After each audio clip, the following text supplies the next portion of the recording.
This word cloud represents key elements of both IMI's interest and membership. As many of you know, we're an innovation supporting network for the minerals industry in the province with industry, academic, government, and other members. In this word cloud, you'll see the words that drive this year's themes: innovation, energy, and solutions. We as an industry and as a society are in the midst of an energy transformation. We're being challenged to dramatically change the energy systems currently in place, predominantly fossil fueled. They're reliable, secure, economic, and available at scale, but our reliance on fossil fuels has caused a global increase in greenhouse gases, which have the potential to remake our climate, our environment, our economy, and our lives, and not necessarily for the better. Changing our energy systems will be a challenge, and I actually wrote this before Premier Mo's statement of just the other day. But changing our energy systems will be a challenge. In 2019, less than 16% of global primary energy was sourced from low-carbon sources. Low-carbon sources are nuclear energy, renewables, and renewables includes hydropower, wind, solar, bioenergy, geothermal, and wave and tidal. Hydropower and nuclear account for most of the world's low-carbon energy, and this is also the case for Canada. And because we met yesterday with some representatives from U of R and U of S and the Colorado School of Mines, it's also the largest source of low-carbon energy in the United States, nuclear. Wind and solar, of course, are in production, but they're producing smaller amounts than nuclear and hydropower, but they, of course, are growing. The energy context for us in Saskatchewan, the minerals industry, is that our industry needs useful energy that can power our equipment or contribute heat to production processes. The energy can be transported to our operations as electricity via a grid, natural gas in a pipeline, propane in a truck. It may also be generated on site. Like the global numbers, most of the energy in our province that is used is derived or generated from fossil fuels, making Saskatchewan one of the largest, highest per capita emitters of greenhouse gases in the country. In this context, I hope helps set the stage for our two speakers. The first one will address how the industry is responding from their corporate perspective to the need to reduce energy consumption and emissions associated with fossil fuel use through innovative plant design, process decisions, and new technologies. The second will address what the province is doing at the system or grid level to reduce our use of fossil fuels and decrease our greenhouse gas emissions. Each speaker has been given up to 20 minutes for the presentation, and then the floor will be open for questions. If you have a question, we ask you come up to the microphone that's out on the floor and pose your question there with a very brief introduction to yourself and your question, if you please. So with that, I'd like to introduce our first speaker. Very pleased to introduce Sara Harrison, Head of Directional Studies, Potash for BHP. Nearly a year ago, I read an article about how BHP's new Jansen potash project is continuing the company's major focus of their, but also other operators existing and new on reducing greenhouse gas emissions at the same time increasing efficiencies by building automation, low emissions, and low water footprint into the mine design and mining method right from the beginning. Sara is a professional geologist with almost 25 years experience in the resources industry, the last 20 of which have been with BHP. Originally from British Columbia, her family has called Saskatchewan home for the past 10 years, where alongside being a mother to 2 young kids, she's been a key team member in establishing BHP's potash business in the province. Sara recently took on the role of Head of Directional Studies, establishing a new team in BHP Potash accountable for early stage studies for both growth and sustainability investments, including those focused on energy. Establishing this team reflects BHP's growing business in Saskatchewan and commitment to decarbonization. Prior to this role, Sara was practice lead sustainability and innovation, ensuring BHP achieves its social value objectives while executing the Jansen project. Sara's career started in environmental geology in northern Saskatchewan and as an exploration geologist in northern Canada. She's since spanned a number of technical mine planning, commercial, and study roles in multiple commodities. She says she's privileged to now have the opportunity to bring her passion for sustainability, her knowledge of Jansen, and her experience in leading investments together to enable a mutually beneficial mine industry for generations to come here in the province. So please welcome Sara.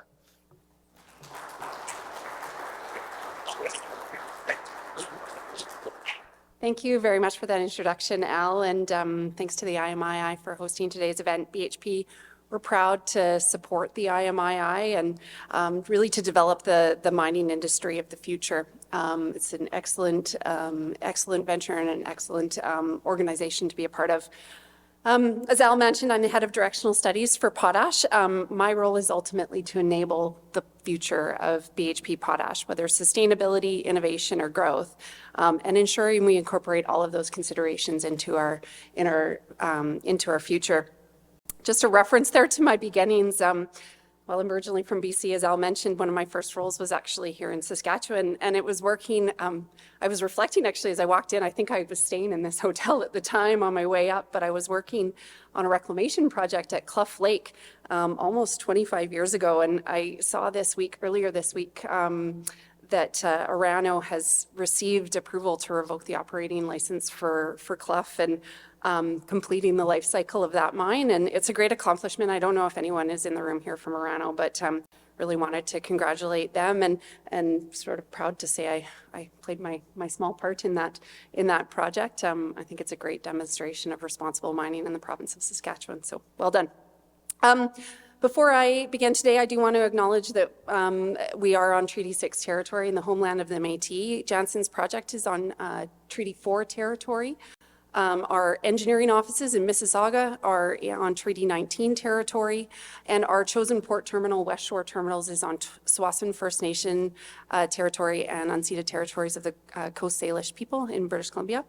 I want to thank our Indigenous elders and partners who are part of the Jansen project and affirm my own personal responsibilities to the land, to the communities, and my commitment to learn and deepen my understanding of the Indigenous communities around us. Okay, so powering sustainability at Jansen. I hope to leave you today with a bit of an overview about how Jansen or BHP thinks about our role in the energy transition and decarbonization, how we build social value and how we think about that as we make investments into the future, and how it's really core to everything that we do every day as a company. I'll give you an introduction to BHP, a bit about who we are, the Jansen project, and then dive into our decarbonization activities and pathways that we're supporting to ultimately hope to support the energy transition in Saskatchewan. Okay, bit of a disclaimer, basically saying don't remember anything that I say from here on out. So BHP, we're a global resources company for those that are less familiar with who BHP is. We've been around since about the mid-1800s, developing and contributing to industry, communities, economies around the world, including Canada. And this proud history, it gives us a really unique perspective as a company on the extraordinary potential that natural resources have to provide the essential building blocks for the future. That's why our purpose is to bring people and resources together to build a better world. And that purpose is underpinned by very strong charter values that we really set the beliefs and principles that guide us every day, both as a company, as teams and employees in our day-to-day decisions. And a core one there for BHP is sustainability. Prioritizing the health and safety, being environmentally responsible, and supporting communities in which we operate. And our operations are underpinned as well by those and those values, making them more than just statements. They are the things that we believe in how we act every day. To BHP and to us here in Saskatoon, the future is clear and it's a great time for opportunity. There's great challenges in the world that the world is facing due to climate change, but with that we know that the resources that we produce can be part of the solution, and we can be part of the solution.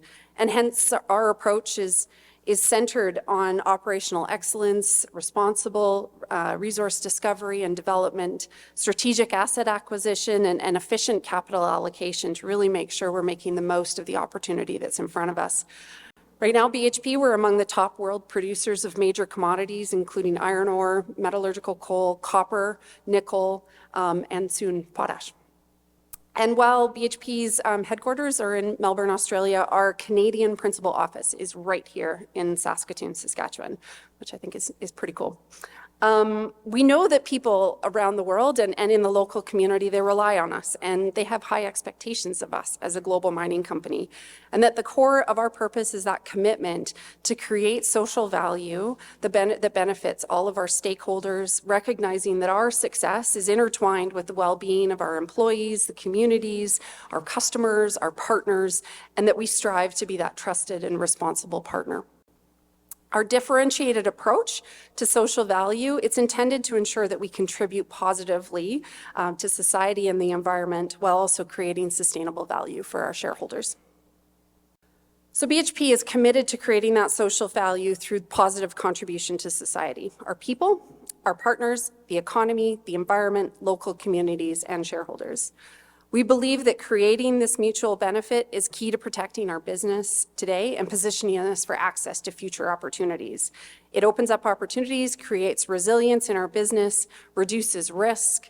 It helps to ensure and secure access to resources, be the partner of choice for governments and communities, and obtain the rights and licenses that we need to operate.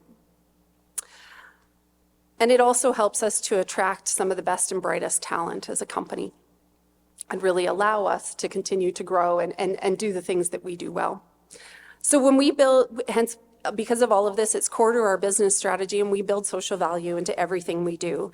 We consider it in how we develop our long-term plans. We consider it in how we shape our investment decisions, how we allocate capital, how we execute our projects, and how we operate our mines, and right through the supply chain, through to how we ensure responsible reclamation and closure down the line. And it's embedded in our governance processes, our decision-making tools, and our day-to-day routines. At Jansen, we have the really unique opportunity to embed social value right from day one through the design, the relationships we have, and our aspirations. And I think for those of the BHP team who are in the room, I think we all speak from the same place, that opportunity is so exciting to be part of, being part of a greenfield mine and having the opportunity to do it right from day one. So a bit about Jansen. Social value is one of the reasons why BHP believes so strongly in the long-term fundamentals of the potash market and our Jansen project. Potash, it represents an essential nutrient for agriculture production, which is going to be required to feed sustainably our growing population. Jansen, it's located about 140 kilometers southeast from Saskatoon here, and provides really that early entry opportunity for BHP into this new commodity.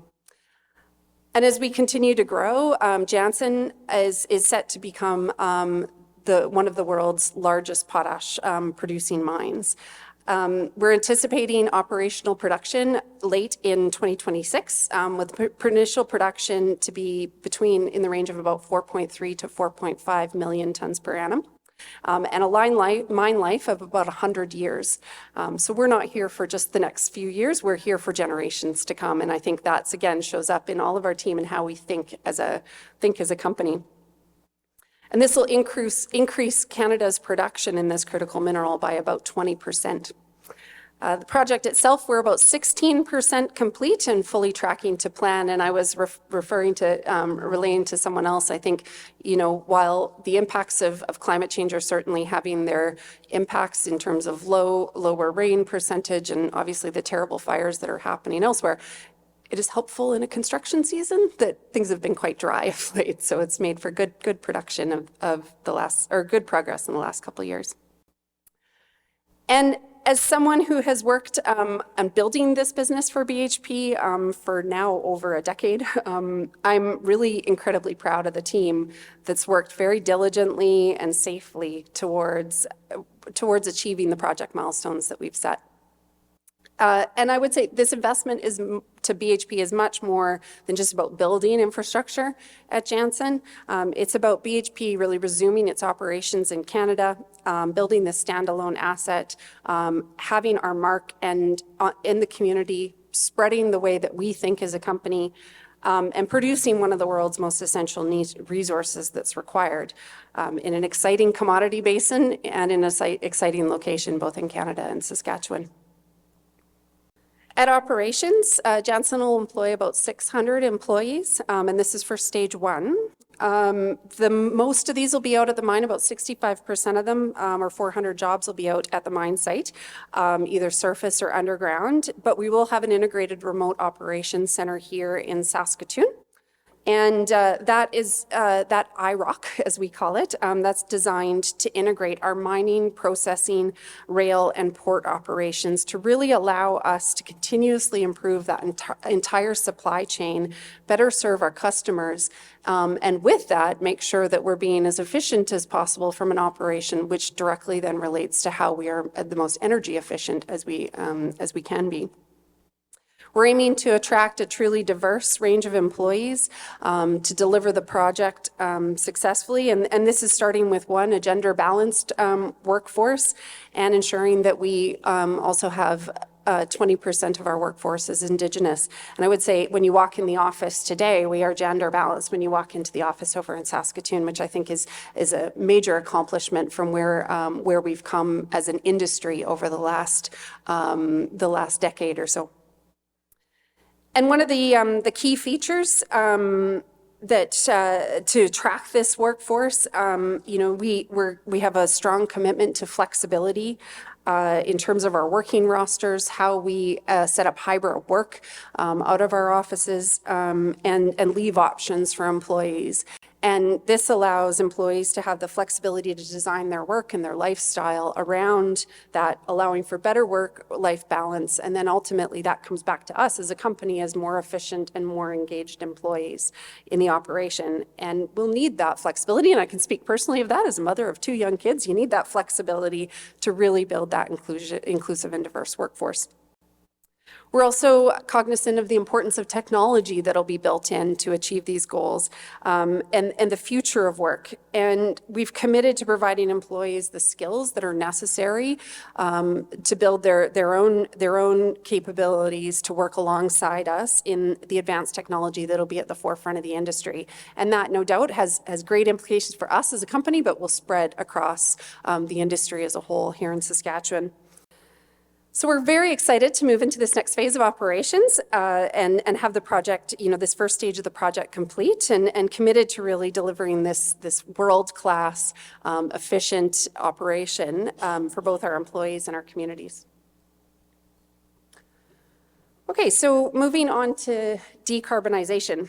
So a key pillar when I talk about social value, a key pillar of our social value framework is decarbonization and contributing positively to the world's climate ambitions.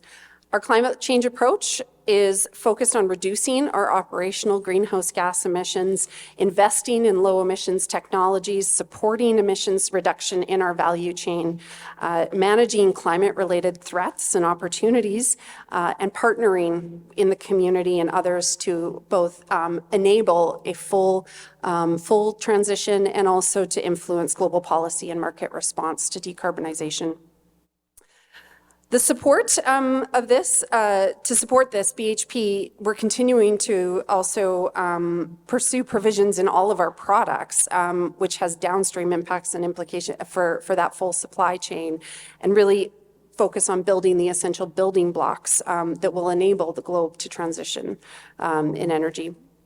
And to support this, we've set targets as a goal in relation to our operational greenhouse gas emissions. So when I talk about operational emissions, this is Scope 1 emissions or direct emissions from our operations, and Scope 2 emissions, those that come from electricity that we purchase from the grid. We set those for all of our operating assets in BHP. And while we report these at a global level, internally we manage these at a very local level. And every single group is actively working towards these ambitions. And even within the mines themselves, I think every group has a role to play in supporting this transition. So in the short term, our short-term goal is to maintain our operational emissions at or below our fiscal year 2017 levels. And as we continue to grow, regardless of growth that we bring to the business, and happy to say in 2022, we've achieved that target. The medium-term goal is we're focused on reducing our operational emissions by at least 30% from 2020 levels down to a 30% reduction by 2030. And then in the long term, we're looking to achieve net zero operational emissions by 2050. And while these are our external targets, I will add that our internal ambitions as a company, they're much more aggressive. We're actively working on solutions today and considering opportunities that this can create for our people and for the communities. So in terms of Jansen, our approach to social value and these targets has meant that, we have embedded this forward thinking from day one in investing in potash and designing Jansen. First, just from potash, it's low emissions, biosphere friendly fertilizer, requires it requires no energy intensive downstream processing, doesn't release nitrogen or CO2 upon release, it's no risk to waterways, and it enables higher crop yields, reducing the need for further cultivated land and ultimately reducing the amount of deforestation that'll be needed to feed our growing population. Secondly, Jansen is using conventional underground mining and processing. So this type of potash has a modest environmental footprint, and it's advantaged over other potash production methods which have higher water and energy emission requirements.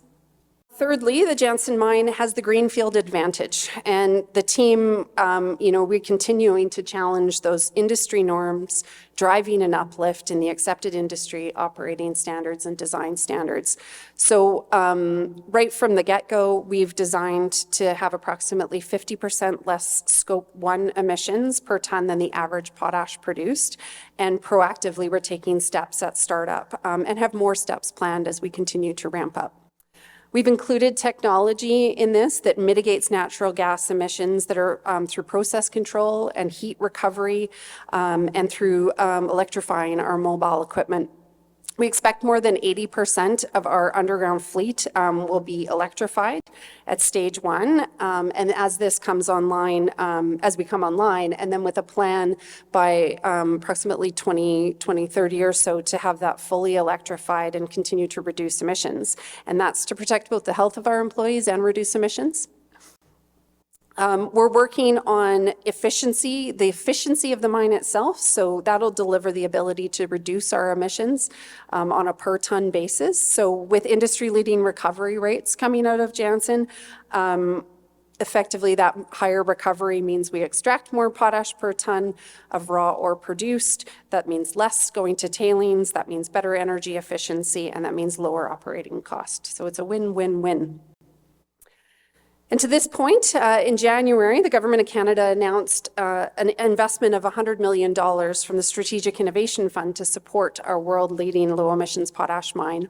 And we've applied the latest equipment and digital technology, proven potash flow sheet with a leading mining system, innovation system. And the result is Jansen is setting a new benchmark for low operational emissions, both within BHP and within the potash industry.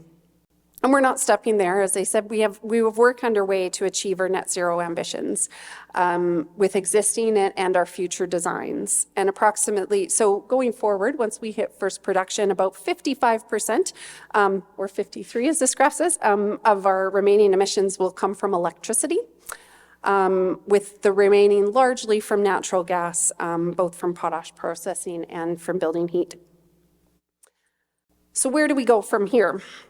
We have a number of studies that are underway to explore the opportunities to achieve the transition to net zero and bring that graph down to zero.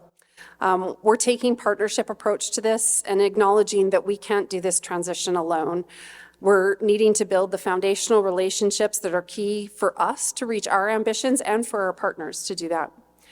To address Scope 2 emissions, we acknowledge that SaskPower, it shares the same goals of sustainable, stable, affordable electricity, and we're actively working with them to think about ways that we can collectively mitigate emissions from electricity through securing power from low emission sources.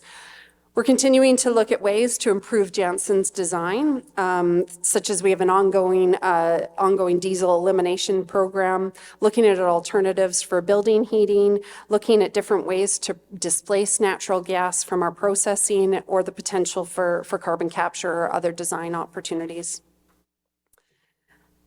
And in the global transition, we also recognize that there's a lot of new opportunities and innovations that will come. With great challenges comes great opportunities. And we're continuing to explore these options for ways forward through dedicated investment and innovation work alongside of our partners. And this will ensure, having this suite of options and projects will ensure that we're not only net zero for our existing projects, but to support our future sustainable growth.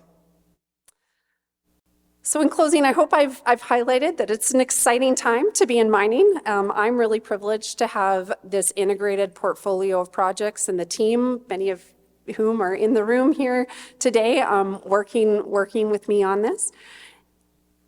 And while I've highlighted the work that we're doing on energy, our social value approach, it considers a wide range of areas in the same way, whether water, biodiversity, inclusion and diversity, community well-being, Indigenous partnerships. We take the same approach, doing what we can today, looking at the future of the build, looking to the future to build a better world and really build that inspiring potash business.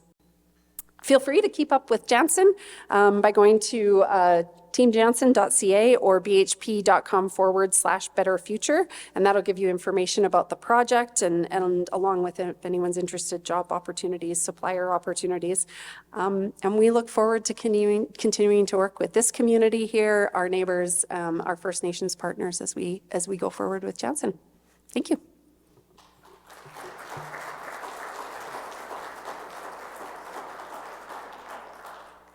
I'll probably speak to this next, but I'm curious to know, has Jansen considered small modular reactors or micro modular reactors to replace their natural gas and their electricity needs? I think, as I spoke to these forward innovations, there's so much work going on, and definitely that's one in Canada that's getting a lot of attention and is an interesting opportunity that, we would like to look at and continue to explore, along with all of the options that are on the table. So it's definitely an interesting opportunity to see how that evolves in Saskatchewan and globally in Canada. Yeah. On your decarbonization efforts, can you give us an estimate as to how much decarbonization comes from that front end design, that greenfield opportunity? Yeah, it's hard to. How would I put this? We've said that we're, from that base benchmarking perspective, we're about 50% lower if we just look at Scope 1 emissions, 50% lower than the rest of the industry. And we acknowledge we have a way to go. So, how far down that path we are, it's kind of hard to say and quantify exactly. But I think, it's fair to say the team did everything. It was at front of mind, even in the design of Jansen. If we jump back to the early designs 10 years ago or so, it was at the front of mind of how do we continue to ensure that we're being energy efficient in the design and think of all the options that are on the table to build. So yeah, so I don't quite have the exact, but I can see that we're definitely steps along the way. So. Good morning. Thanks for the presentation. Jared Fedorchuk with Levis Tech.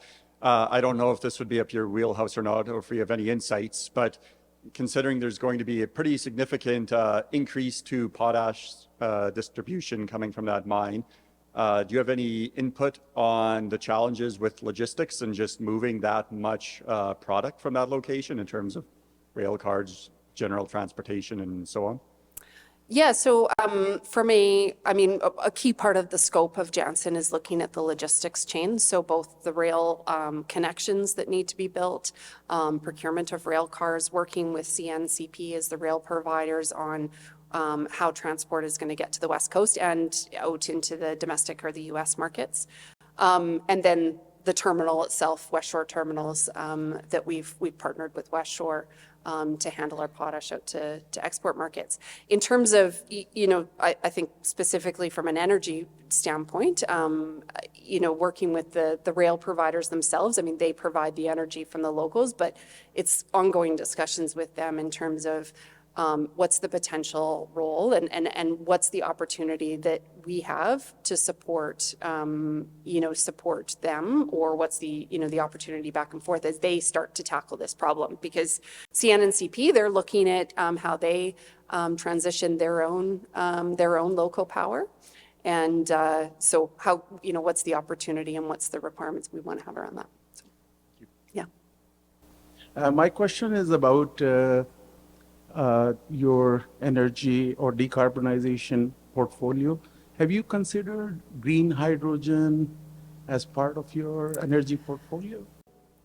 Hydrogen is an interesting one. So there's a couple options there. I mean, it's obviously the replacement of, how do we offset that natural gas usage? And I think the question is, does that mean that we have to change the potash drawing in particular, the flow sheet for that, or the design of that, or can we just simply put hydrogen in place of natural gas? I don't think it's that simple, obviously, but thinking that through. I think the question around hydrogen is, where does the hydrogen come from in Saskatchewan? How would it get to site? How would we do that? And that supply chain side of hydrogen is an interesting one in Saskatchewan. I think the other question, been thinking about is, well, there's going to be a balance here of, if we're at that point where hydrogen is kind of the solution, and there's only like blue hydrogen, for example, produced through natural gas with maybe CCS on it, is that better than just burning? I mean, these are all the trade-offs and decisions, but I think, for it to continue, we're going to need to see how the hydrogen market in Saskatchewan evolves and when it builds. My question is about the green hydrogen, Green. not the blue. Or, yeah, exactly. Because you are a greenfield project, so green hydrogen is something you can put a captive plant or on-site just for you only. Yeah, and it becomes how would we develop the energy to do that, right, in a sustainable way? And I think the other question there is water, right? Where does the water come from? So, yeah, I think hydrogen in particular shows the interdependencies of many different areas when it comes to decarbonization, other areas of sustainability. But it's definitely one that we're, interested in kind of exploring more. So, thank you for your presentation. You painted or visualized the clear image about the future of this Jansen potash mine in greenhouse gas emission. That's excellent. But I just wonder, as a head of this directional study and as the largest mining company in the world, do you or does BHP have any plan for the future tailing to reduce the surface footprint? I think that's also a very important part of this ESG, the image of branding for BHP in Saskatchewan and in the world. Thank you. yeah, absolutely. So from a tailings perspective, I mean, I think if I look globally at the mining industry, there's been a reckoning on tailings given the tragedies at Samarco and Brumadinho, and that's created a lot of impetus, one, to ensure that mining companies are responsibly managing tailings, so things through like the Global Institute on Tailings Standards, but then also how we reduce tailings and look at innovations for that. So I think for potash, it's definitely on our tables. How do we do that, and what are some of the opportunities to reduce tailings? Even as simply as just saying, if we recover more potash, again, it goes back to that, we produce less tailings. So it's how do we how do we continue to do that, and then what are the opportunities? Whether it's underground or different opportunities to think about how we reutilize tailings, things like that. So absolutely on the radar. I think corporately, you look at the comparison of potash tailings compared to maybe some of our other, copper tailings and things like that. You'd say there's some huge challenges and some huge innovations that could potentially come out of other industries in BHP that can then also be thought of, well, what would they mean for us here? So yeah, it's a good call out. Question. I'm going to ask you to join me. Thank you, Sara. Okay.